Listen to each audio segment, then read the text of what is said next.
apa perbedaan antara sidang pra-peradilan Itu di luar pidana itu. tadi kan seorang mau tanya ke PKB bukan ahli administrasi, makanya kan masuk Itu bagian dari penetapan tindakan Pak.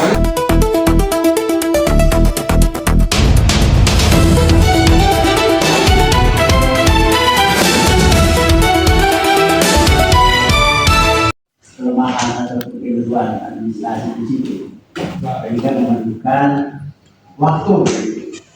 Namun demikian, tidak tertutup kemungkinan ada pertimbangan mungkin bagaimana dari penyelidik untuk ada dasar-dasar mereka seperti itu. Tapi menurut pendapat saya, semestinya ada jeda ya. Baik ya, ahli. Kebetulan saudara ahli ya juga menyinggung tentang SPDP, surat penyampaian dimulai penyidikan. Kan kalau dari kacamata kami melihat bahwa SPDP ini adalah sebagai tindakan negara yang mengandung akibat hukum. Nah, saudara ahli bisa nggak menjelaskan pentingnya penyampaian SPDP atau tindakan negara itu ya kepada pihak-pihak yang haknya kira-kira terdampak oleh tindakan tersebut, saudara? mungkin yang mulia sebelum dijawab ini ahli kan ahli administrasi ya. Kami memandang pertanyaan tadi ini lebih kepada pidana pemilu. Ini masih bagian kami ini. Karena tadi kan sudah mulai penyidikan, ini terkait SPDP. Makanya kami ingin mempertegas ahli ini ahli administrasi atau ahli pidana. Baik formil betul, baik formil atau Ya, tolong jangan melebar saja ke instansi pidana ya. Ya, ini yang mulia. Karena SPDP ini adalah sebagai tindakan negara juga yang mengandung konsekuensi. Maka kami mau perjelas sama ahli, sebenarnya apa sih urgensinya dari sisi administrasi tindakan negara tadi yang sudah mulai dikenakan, yang terdampak oleh tindakan tersebut. Itu yang saya mau poin yang kami mau petik dari SPDP tadi. Kalau misalnya saudara ahli bisa menjawab, dijawab. Kalau misalnya tidak, ya kami juga tidak akan paksakan. Ya, bisa jawab tidak? Dari sisi administrasi, Ya, dari sisi administrasi. memang penyidik ini kan administrasi negara ya.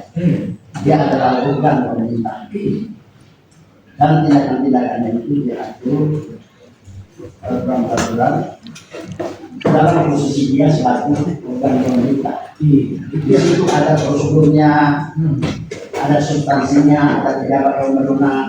Ketika itu terpenuhi maka dia adalah tindakan pemerintah. Lebih baik kalau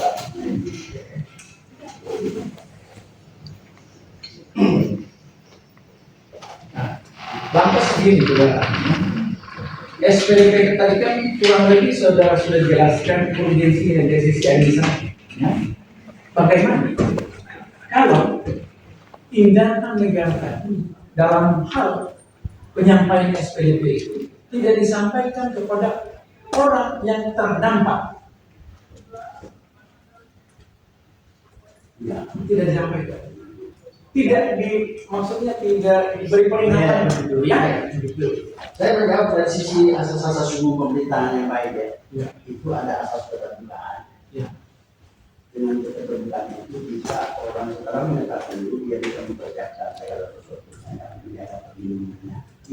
Kemudian dari sisi administrasinya dapat melihat seberapa respon dari orang masyarakat ini sehingga akan orang bisa terjamin baik dari sisi negara maupun dari sisi negara.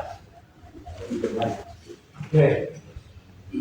Adakah kaitan tindakan negara tadi dengan sistem dua proses awal atau kepastian hukum? Ada kaitannya tidak? Secara umum ada ya, karena itu adalah pintu untuk berlanjut kalau memang memenuhi syarat untuk melanjut ya, karena nantinya ini akan masuk ke ranah peradilan dan itu sudah masuk ranah peradilan kebesaran prinsip, bukan lagi administrasi negara. Sekarang saya mau tanya saudara ahli. Kita masuk kepada persoalan konkret ya. fakta menunjukkan tindakan negara yang saya tanyakan tadi berupa SPDP tadi sama sekali belum pernah diberikan oleh termohon kepada pemohon. Ya, dalam kacamata ahli yang berbuntut pada penetapan tersangka, apakah penetapan tersangka tadi, surat penetapan tersangka tadi yang tidak dilalui dengan prosedur pemberian SPDP tadi itu bisa batal atau bagaimana? Keterangan ahli. Saya apabila berdasar pada asas-asas Ya, tidak saja ya, tidak saja itu mesti terjadi. tidak terjadi ya. Karena itu bisa meragukan, bisa merugikan hak-hak yang bersangkutan. Nah, Tidak dapat mempersiapkan segala sesuatunya yang berkaitan dengan hak menjadi satu sisi, kemudian saya bagi aparat sekitar sulit untuk orangnya menyatakan bahwa telah disampaikan dengan tepat waktu dan sebagainya karena penyampaiannya seperti itu. Saya kira itu dari saya. Tegas, saya lebih jelas. Saya melihat saudara ahli, saya kembali lagi menyangkut masalah tentang kewenangan bupati. Karena dalam hal dia di proses hukum saat ini, karena dianggap dia harus mempertanggungjawabkan terhadap perbuatannya. Sesuai penjelasan rekan saya tadi, bahwa segala sesuatu hal ini yang melakukan sesuai struktural, ada BPBD, ada BNPB, ada panitia anggaran dan lain sebagainya. Nah, bisa tidak ahli membedakan antara pengelolaan anggaran terhadap proyek-proyek biasa dan khusus anggaran yang dikelola oleh bencana alam ini? Sama enggak inilah bentuk pertanggungjawabannya terhadap pemerintah daerah? Bisa ahli administrasi, hukum administrasi menjelaskan itu? Jadi memang ada bedanya. Kalau yang umum itu, kalau ini bicara daerah tadi, itu anggaran daerah itu dari APBD daerah yang bersangkutan. Itu ada patah ini pengelolaan keuangan itu ada perencanaan, itu rancangannya ya. Itu dari bendahara umum daerah itu, SKPD namanya, Badan Pengelola Keuangan Daerah namanya. Lalu disampaikan ke bupati. Tapi sebelumnya itu ada musyawarah dulu dari desa ini. Ini APBD, khusus APBD. Ya, lalu di situ dihitung kegiatan-kegiatan apa gerangannya akan dilakukan dalam 1 tahun ke depan Ya. Lalu setelah itu di setiap institusi itu, misalnya BPBD ya, katakanlah begitu. Ya. Dia mesti menghitung berapa ini untuk rumah gitu pembangunannya. Ya. Lalu ada namanya dokumen pelaksanaan anggaran yang dibuat oleh BPBD itu atau SKPD apapun sama terusnya. Membuat dulu apa mau dilakukan lalu ada dokumennya. Iya, dokumen itu rencana awalnya, tetapi tidak semua diusulkan itu disetujui karena tergantung dari keuangan daerah. Nah, terus dia ya, sudah itu disahkan oleh bendahara umum daerah, itu yang dilaksanakan oleh dinas yang bersangkutan. Seperti itu. Bendahara umum daerah ini khusus APBD. Ayo. Nah, APBD pengguna anggaran atau kuasa pengguna anggarannya siapa? Apakah bupati atau siapa? Baik. Penggunaan anggaran itu supaya jangan Ya. ada yang namanya diangkat menjadi pengelola keuangan daerah. Pengelola Itulah bendahara umum daerah. bendahara Umum daerah. Bendahara itu orang yang menyimpan, menyimpan dan mengeluarkan uang. Iya. Ini khusus APBD. Kalau khusus bencana alam yang terjadi terhadap perkara ini, apakah anggarannya itu dianggap sebagai anggaran APBD, APBN, atau hibah atau seperti apa menurut kacamata hukum administrasi perihal pengelolaannya? Ya. Bisa dijelaskan? Uang ini sesuai hasil pembacaan saya dari dokumen ini uang dari pusat Pak BNPB. Pusat. Bisa dilihat sebagai pengguna anggaran. Memang di pusat itu pengguna anggaran meminta uang juga dari Menteri Keuangan hari itu. Jadi Menteri Keuangan ini sebagai bendahara negara, ya, sampai sebagai Menteri Jasa dulu. BNPB ini yang punya program-program. Ya. Di situ ada bendaharanya juga. Ya. Nah, ada bendahara di Kementerian sana. Inilah yang mempunyai program di daerah, kebetulan di daerah Ada terjadi. kita lalu tak berdasarkan jumlahnya itu dia melakukan perjanjian memang ada dalam aturan itu kepada kepala daerah Ya. yang akan dibantu itu. Tetapi uang-uangnya itu ditransfer langsung dari bendahara pusat yang di BNPB itu ke rekening-rekening tertentu di daerah. Tetapi setelah ada BPPD-nya, artinya semacam SKPD kalau seperti yang biasa gitu menganggapnya ini. Itu dijawab oleh kepala daerah, saya sangat maaf sekretaris daerah kalau saya jadi aturannya ex officio gitu, ditunjuk sebagai kepala pengelola pengendali bencana daerah. Tetapi ada lagi pelaksananya, juga pelaksananya ada PPK, semua itu diangkat oleh BNPB ya sekarang. Ya. Diangkat langsung. Ya, langsung. Setelah diangkat langsung, dasarnya adalah jutla, gitu, yang dibuat oleh BNPB. Dasar jutla saya lanjut ahli, sehingga Bupati menerbitkan SK nomor 50 tahun 2025. Dasar jutla itu terbitlah juknis. Juknis, apakah saudara ahli administrasi kira-kira secara singkat detail juknis ini, apakah sebagai bentuk pertanggungjawabannya dilakukan langsung kepala daerah atau siapa menurut tanggapan Anda? Karena ini pengelolaan anggaran pusat. Apakah saudara ahli bisa menjelaskan secara administrasi? Baik. Memang ini adalah kegiatan yang dikoordinasi oleh BNPB, lalu dilaksanakan di daerah ya, maaf Citaro. Nah ini bupati memang menurut jumlah itu bertanggung jawab secara fisik dan keuangan.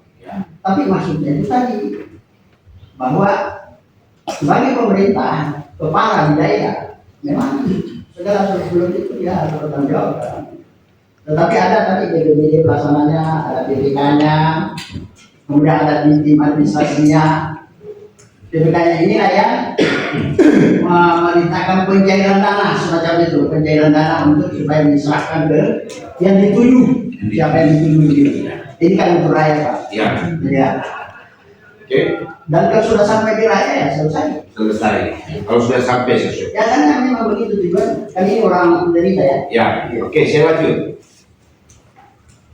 Artinya bahwa bentuk pertanggungjawaban kepala daerah baik secara fisik maupun keuangan terhadap pengelolaan. Apakah saudara ahli administrasi bisa mendefinisikan yang dimaksud bentuk pertanggungjawabannya itu seperti apa menurut Anda? Supaya kami bisa sinkronkan bentuk pertanggungjawaban pidana dia masuk atau dia bentuk pertanggungjawaban administrasi. Bisa kira? Tadi saya sudah sampaikan dari awal bahwa pertanggungjawaban itu bermakna dua. Ada strict lagi yang pertanggungjawaban kesalahannya, tapi tidak mempertanggungjawabkan kesalahan orang lain, hanya kesalahannya sendiri. Yang kedua, responsibility. Responsibility melapor semua yang terjadi, baik yang kurang, apanya yang kurang orangnya kah, alatnya, kondisinya kah, itu dilaporkan semua itu. Itulah responsibility. Itu tanggung jawab juga. Dan itu, mohon maaf, sebelum ditanyakan, karena nanti ditanyakan sama aja berulang lagi. Ya. Itu pengelola apa namanya BPBD itu setiap bulan harus melapor 1 kali ke bupati Pak terhadap apa yang dilakukan itu. Sebagai bentuk pertanggungjawaban. Ya pertanggungjawaban karena itu semua akan dikumpul menjadi tanggung jawab bupati dan dilapor ke bupati semua ini. Sudah itu bupati bertanggung jawab ke atas gitu. Jadi berlapis nih. Nanti di situ akan ketahuan. Ini masalah sebenarnya permasalahannya di mana nih? Ya. Seperti itu. Dan yang itulah kalau tadi ada dikatakan penyimpangan akan ketahuan. Makanya tadi dokumen itu penting. Kenapa? Karena untuk mengetahui itu di mana ini ada kekurangan dokumen dan terbiwang. Kan itu. Ya. Di situ bisa dilacak. Sehingga dengan demikian bupati nanti akan melapor, oh pada tahap ini terjadi begini, pada tahap ini terjadi begini. Sehingga itulah responsi. Tetapi andai kata bupatinya memang yang melakukan sesuatu lain lagi itu strict liability. Kesalahannya dipertanggungjawabkan sendiri oleh bersangkutan. Jadi bicara masalah pertanggungjawaban responsibility, dalam hal ini dia mempertanggungjawabkan untuk kepada pemerintah. Kalau sesuatunya yang Pertanggungjawabannya, misalnya, anggaplah ada kong kali kong ini permainan administrasi yang dilakukan panitia struktural yang lain. Mungkin kolaborasi seperti yang dikatakan dengan toko bangunan lah, apalah, apa dan sebagainya. Sehingga ada unsur mens rea di sini, ada dugaan niat jahat yang dilakukan oleh pelaksana teknis di lapangan ini.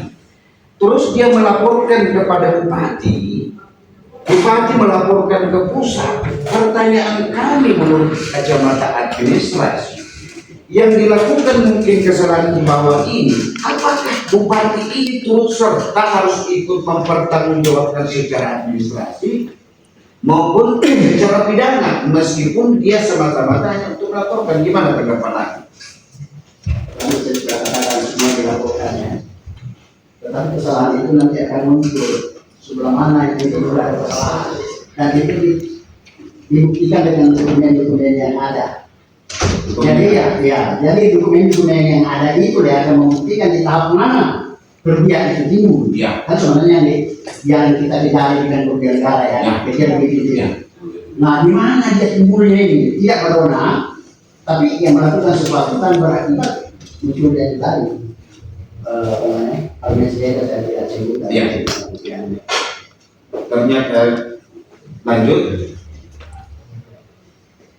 Kewenangan bupati di dalam juplak maupun juknis mempertanggungjawabkan terhadap pengelolaan. Seperti itu tanggapan. Pertanyaan kami adalah mekanisme proses tender, proses yang dilaksanakan terdiri proses termen pekerjaan dilaksanakan itu 3 kali termen tahapannya. 2 kali tahapan termen dilaksanakan, masih ada termen terakhir senilai 10% pencairan dana itu. Dokumen-dokumen ini sudah disita oleh pihak kejaksaan. Pertanyaan kami, menurut kacamata hukum administrasi, ketika dokumen-dokumen sebagai pembuktian laporan pertanggungjawaban ini yang harus dipertanggungjawabkan oleh bupati kepada atasan dalam hal ini pusat atau kementerian, lantas dokumen-dokumen ini tidak ada. Bagaimana kacamata pengalaman administrasi bentuk pertanggungjawaban untuk laporan ke pusat ketika kejadiannya seperti itu? Gimana tanggapan Anda? Menurut pendapat saya, memang itu terpaksa menggunakan data yang ada. Data yang ada saja. Kenapa? Karena biasanya yang memahami, biasanya dalam suatu institusi itu pemimpin itu tidak hanya berdasar pada kertas-kertas terlepas begitu ya, tapi dia sudah mencatatkan, apalagi dia itu kan wajib melaporkan setiap bulan gitu ya, sehingga sudah ada catatan-catatan. Itu saja yang bisa dijalankan, karena nanti kalau yang bantah itu laporan kan masih bisa kalau ada disitakan masih bisa itu dicocokkan. Sebenarnya ini kan mencari kebenaran materi ya, berapa jauh laporan ini catatan ini bisa kita jawabkan secara benar sehingga apa yang dicari sebenarnya apa itu bisa boleh. Oke. Ini saya anggap selesai menyangkut masalah proses administratif izin ahli. Kenapa kami minta penjelasan seperti ini supaya dapat penjelasan juga kami mempertegas karena dasar kami kan penetapan tersangka akibat dia harus mempertanggungjawabkan perbuatannya. Makanya kenapa ada administrasi kan? Saya melanjutkan pertanyaan dari rekan saya tadi terfokus menyangkut masalah SPDP. Saya mempertegas kepada apakah pihak kejaksaan ini dalam hal misalnya surat yang dikeluarkan oleh pihak kejaksaan termasuk SPDP, dia masuk juga, kami bisa mintakan pendapat kepada ahli, masuk juga sebagai salah satu syarat administrasi atau tidak? Kalau menurut saya masuk. Ada aspek yang masuk ya. Ada aspek yang masuk. Ada perbedaan. Ini kan semacam keputusan ya. Keputusan. Kalau masuk secara hukum administrasi negara, saya menurut berdasarkan prosedural yang diatur di dalam KUHP nomor 25 ada tahapan-tahapan yang dilakukan. Yang pertama, mulai diterbitkan yang namanya sprindik, surat perintah dimulainya surat penyidikannya, sprindik, dasar sprindik singkatnya pihak kejaksaan melakukan pemeriksaan saksi, penggeledahan, penyitaan dan lain sebagainya. Ketika telah terpenuhi dua permulaan alat bukti yang cukup, maka pihak kejaksaan menetapkan tersangka. Setelah menetapkan tersangka, ini administratifnya. Menetapkan tersangka, kemudian menerbitkan SPDP, surat pemberitahuan. Di dalam KUHP di pasal 90 wajib, ini kata wajib ini, memberitahukan yang salah satunya kepada pertanyaan saya secara administrasi, karena di dalam aturan hukum dikatakan wajib, ketika pihak kejaksaan tidak memberikan salah satu syarat yang diwajibkan, menurut kacamata hukum administrasi, apakah itu cacat administrasi atau tidak? Pak bisa dijelaskan?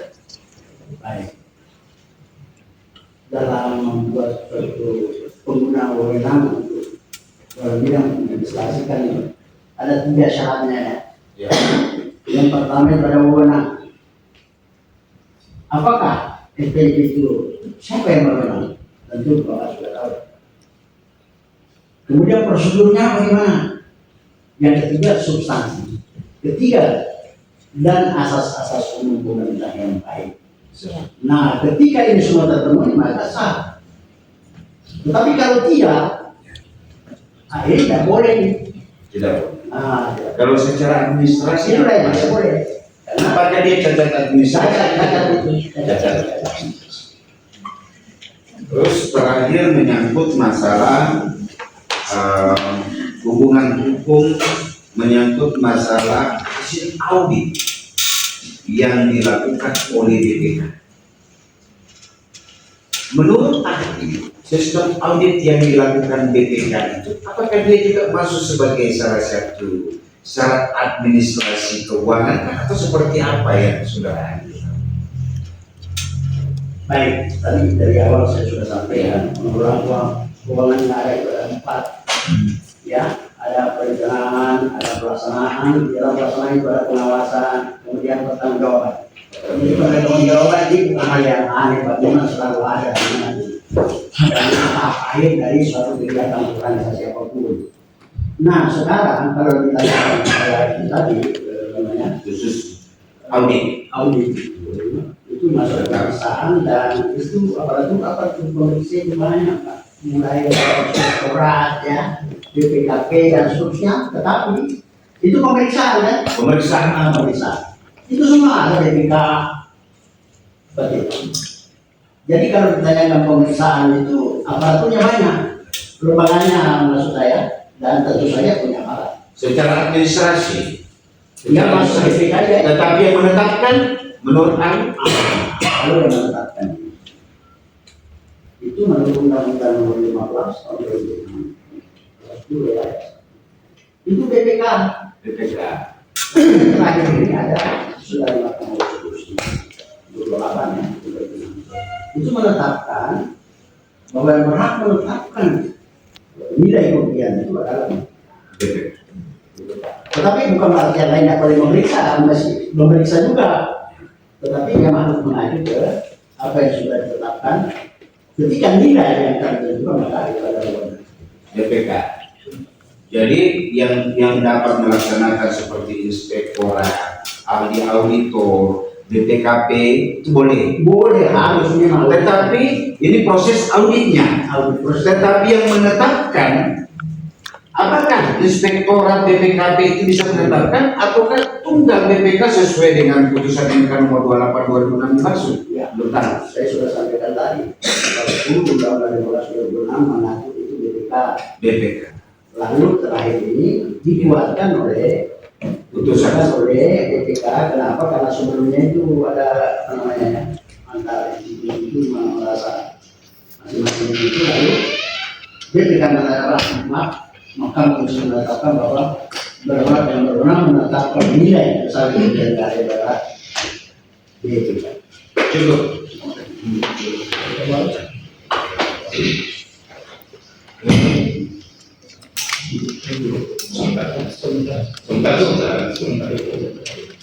Lagi dilanjutkan oleh Bapak semua. Terima kasih yang mulia. Ahli ya, kami pada siang hari ini cerahkan. Apa yang dimaksud dengan pra-peradilan? Peradilan itu mengenai ditersangkakannya seseorang. Apakah itu salah satu objek? Secara umum, ahli kan tadi memahami juga di pertanyaan di pemohon tadi. Sebagian ahli pahami terkait dengan di luar keahlian saudara. Saya ingin mempertegas apa yang dimaksud dengan pra-peradilan. Yaitu apa namanya pemeriksaannya, pengadilannya menurut majelis berdasarkan apa namanya apakah penangkapan atau penahanan itu sah atau tidak. Seperti itu ya pendapat saudara.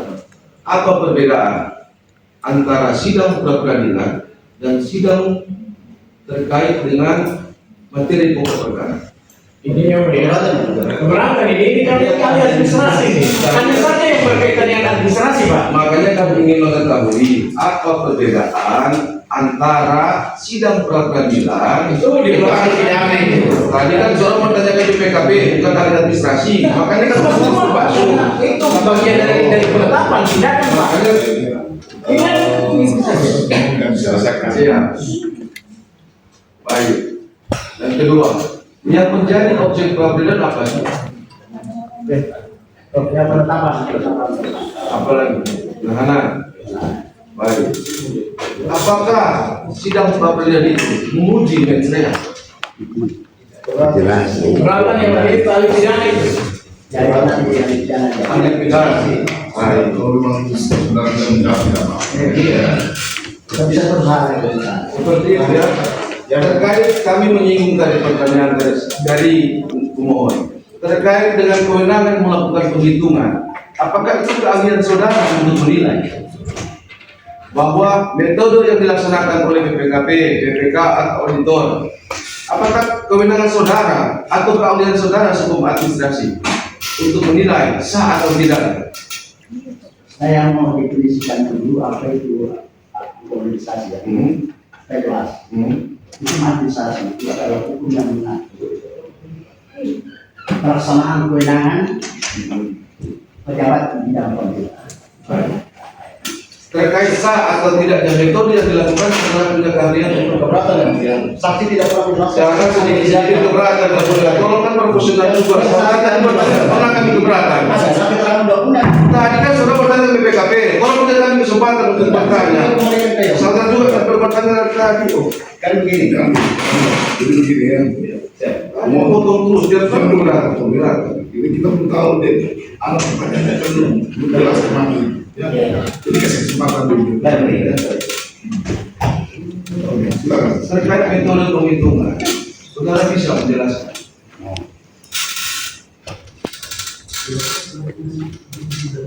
Hal metode perhitungan itu Bukan kalian saudara. Terkait dengan studi yang mau diuji itu sah atau tidak studi, apakah administrasi negara atau ada ruang pra peradilan untuk menguji?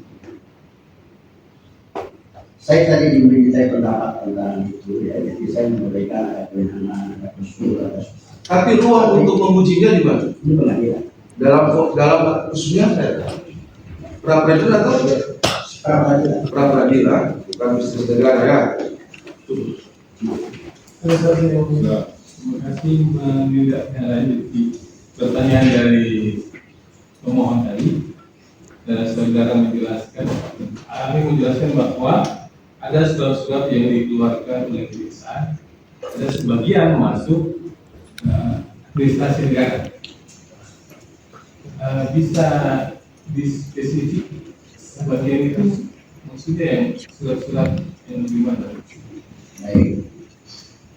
Hal-hal yang berkaitan dengan produk peradilan yang akan menjadi ranah dari pengadilan itu dibuat dari kajian hukum acara dari persoalan rata-rata persoalan yang berkaitan dengan hal yang akan dibawa ke dalam proses peradilan. Karena secara kelembagaan ajak saya ditanyakan Pak Muhammad, jaksa itu lembaganya masuk pemerintah, tetapi fungsinya sebagian masuk ke dunia peradilan. Jadi kalau kejaksaan umum, jadi sekarang saya tunjukin. Apakah kalau kepala kejaksaan yang mengeluarkan surat apakah termasuk dalam bidang administrasi? Ya, termasuk. Jadi pertanyaan Kita saya fungsinya ya, membedakan. jadi sekarang bertanya dari segi administrasi negara tentang keabsahan suatu tindakan upaya paksa. Kalau ini kan upaya paksa ada penetapan, penyitaan, penahanan, penggeledahan. Apakah tindakan upaya paksa tersebut apabila dokumen administrasinya telah ditandatangani oleh pejabat administrasi, lalu Pak Kajati, apakah maksudnya ditandatangani oleh pejabat Bapena, dan surat-surat tersebut telah tersampaikan kepada pihak-pihak yang dilakukan upaya paksa tersebut, apakah itu berdasarkan bagaimana? Sah atau bagaimana? Ya, saya jawab. Secara administrasi saya sudah katakan tadi, ada kewenangan, ada prosedur, substansi. Kalau semua dipenuhi ya, sah. Tetapi kalau Kalau tidak, semua terpenuhi, sah ya.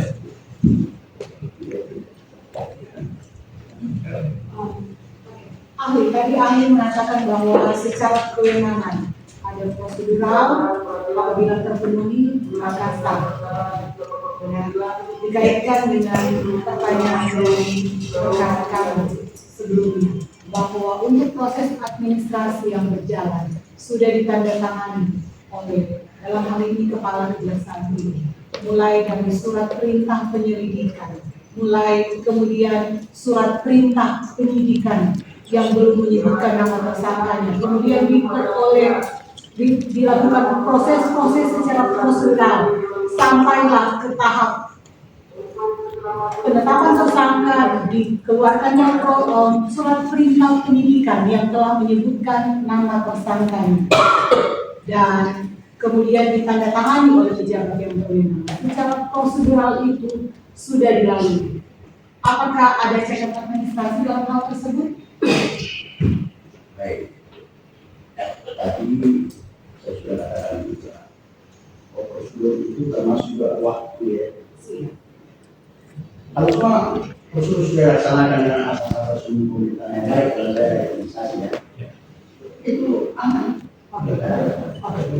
Jadi ketika prosedur yang tadi saudara sudah menegaskan dalam jangka waktu yang telah diatur dan tidak melampaui waktu yang telah diatur, maka itu aman secara prosedur. Oke, untuk surat perintah penyidikan khusus yang diterbitkan, kemudian diserah dan diterbitkan juga SPDP dan sudah diserahkan kepada penasehat hukum terdakwa. Dalam hal ini dibuktikan dengan tanda terima yang telah ditandatangani oleh penasehat hukum terdakwa, tidak lewat dalam waktu 7 hari. Apakah itu masuk dalam yang tadi saudara bilang batas waktu prosedur yang ada? Iya, tidak melampaui 7 hari. Apakah sudah masuk prosedur? Apakah yang bersangkutan memang tanda terima sekolah itu sudah lengkap semua? Iya, dibuktikan dengan tanda terima yang ditandatangani oleh penasehat. Kebetulan nanti ini akan Iya, jadi secara prosedur tidak melampaui 7 hari. Jadi hal tersebut sudah termasuk apakah sudah sesuai dengan prosedur sebagaimana hukum administrasi? ya prosedur substansi ya. Substansi. Kewenangan sudah ada substansi Iya. dan asas itu. Sejak awal, ya, Itu sudah. sudah sesuai. Berarti ada lagi apa? Cukup. Ya, dari pemohon. Masih ada yang mulia. Masih ada, silakan. Ini kami ingin men-challenge-nya apa yang dipertanyakan oleh kuasa termohon tadi, bolehkah yang mulia menunjukkan tanda bukti yang diterima oleh untuk dinilai oleh ahli, karena sepemahaman tanda terima yang di berkas dokumen yang diberikan tempo hari bukan SPDP yang disampaikan kepada klien kami, tetapi yang disampaikan kepada KPK, sehingga kami menganggap bahwa SPDP itu tidak pernah kami terima. Nah, apakah bolehkah kami diperlihatkan kepada ahli bukti? Iya. Boleh, silakan. Berapa ya? Bukti berapa tadi? Sudah 4 yang mulia.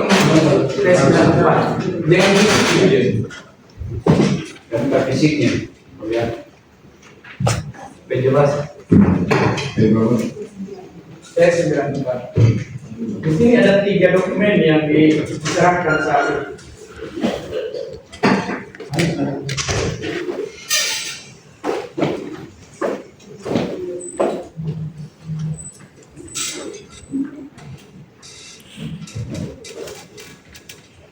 Dan 20 silakan.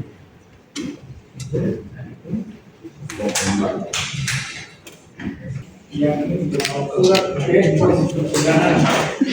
Surat persidangan.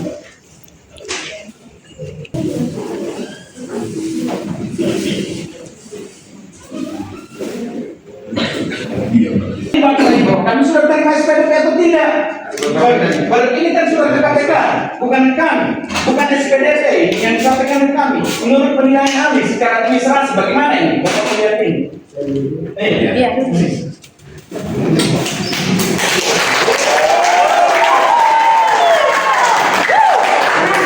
Tidak boleh. Sudah selesai. Ini bukan kalau Iya. kalau hormati lembaga peradilan. Iya.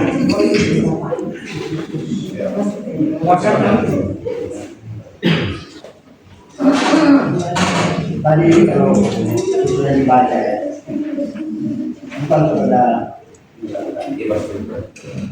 tapi itu aja bisa diundang. Sudah itu.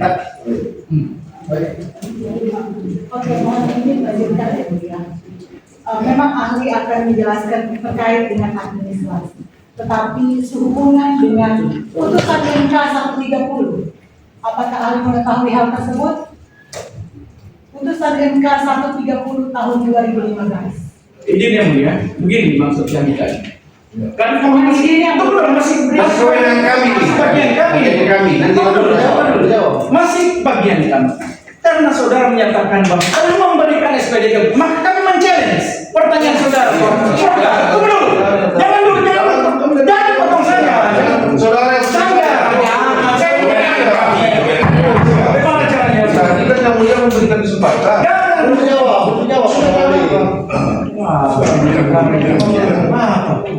Kalau yang dulu tidak perlu seperti itu ya. Sudah. Sama. Jadi yang saya tahu saya pemohon atau orang terpandang orang yang sana ya. Jadi jangan kayak pasar lah. Iya. Yang nanti saya di sini, dia lalu mulai di sini, dia tetap kembali di sini. Nanti saya putuskan. Iya. Jangan langsung saya. Ya, berarti kalian tidak menghargai saya dari sini. Ya, begitu ya. Sekarang saya tanya dulu. Dari kuasa hukum masih ada pertanyaan ya? Jadi kami hanya sekedar lanjutin Ada masalah tadi. bahwa tadi kan sudah disampaikan Ya.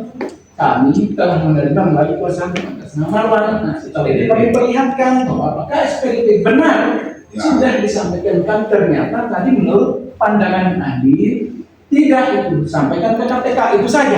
Setelah dia lihat tadi. Selanjutnya kalau misalnya ada konsumeter mau bertanya, silakan, tapi terakhir tadi mas kami. Ya. Itu Nah, saja. sekarang Mohon maaf. hasil dari pertanyaan sudah tidak ada. Betul. Berarti kesempatan lagi kepada termohon. Nah, Terima kasih ya. Saudara ahli, apakah saudara ahli mengetahui mengenai putusan MK nomor 130 tahun 2015? Lupa. Saudara lupa, apakah saudara bisa menjelaskan sedikit saja mengenai putusan MK tersebut? Menjelaskan atau terkait tentang apa? Apakah putusan MK merupakan bagian dari hukum administrasi negara? Merupakan bagian. Merupakan bagian dari hukum administrasi negara. Kenapa saya menjelaskan sedikit? Ya. Hukum administrasi negara itu ada dua. Ya. Ada namanya hukum administrasi negara. Kayak kalau yang berasal dari konstitusi, undang-undang, kemudian ada hukum administrasi otonom, dia sendiri yang buat. Jadi saudara menjelaskan bahwa putusan MK merupakan bagian dari hukum administrasi negara yang akan kami kaitkan dalam putusan MK nomor 130, tepatnya di halaman 147. Kalau ahli sudah lupa, kami akan mengingatkan kepada saudara.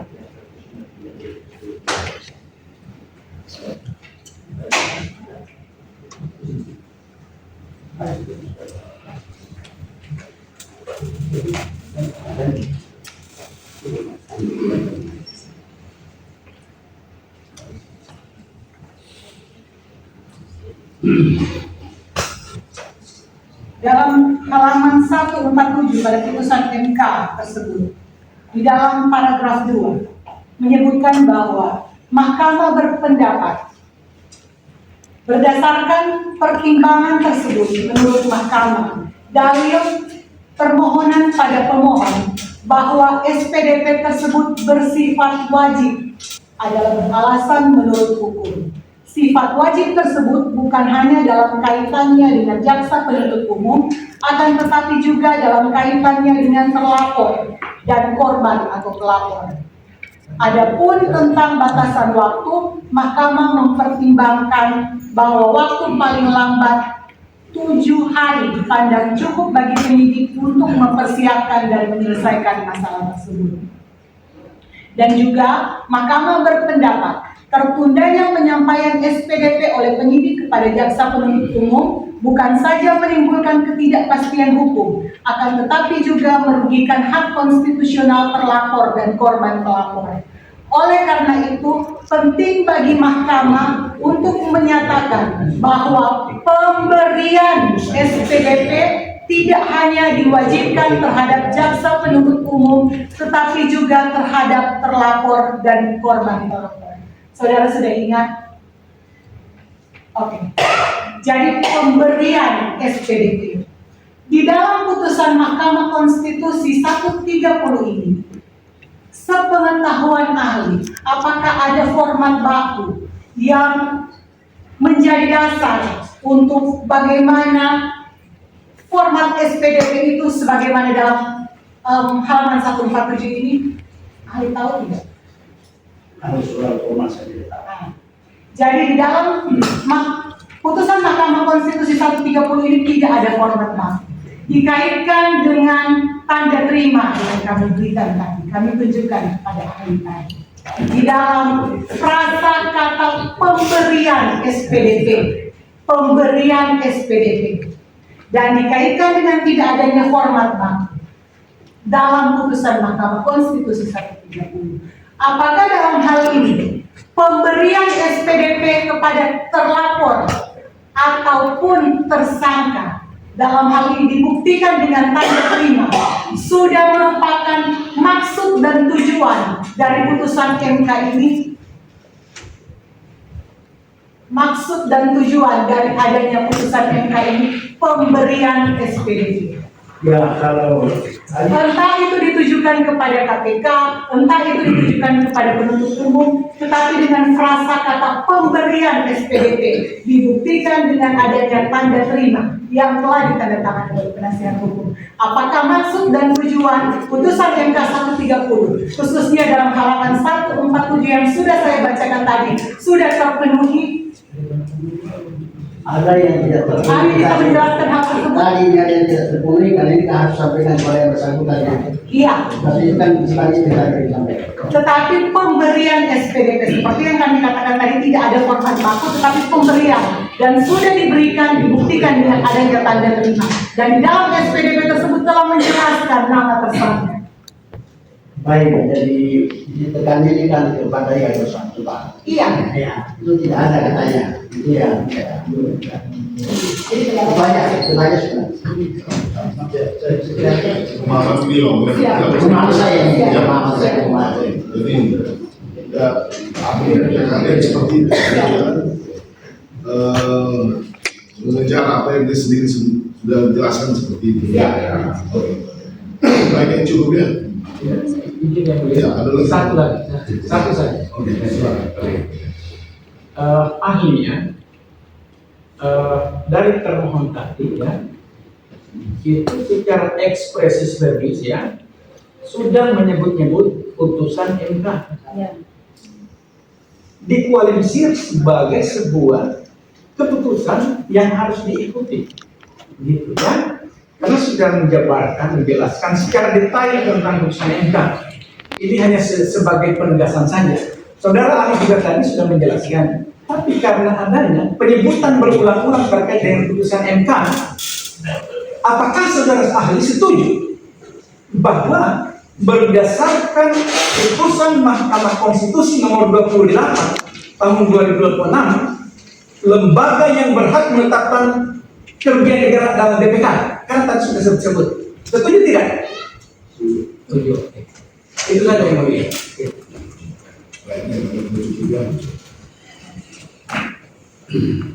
Baik, nanti keterangan ahlinya kita akan bisa juga kepentingan hukum yang sama bagi pemohon dan termohon. Terima kasih ya Pak Ahmad Nusran sudah jelas keterangannya dalam kasus ini. Sudah bisa kembali. Terima kasih dan hormat.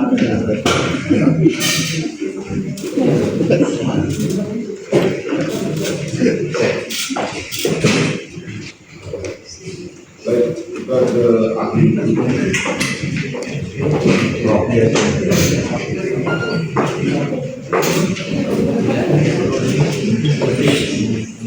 Mas, saya mau perlu pakai ini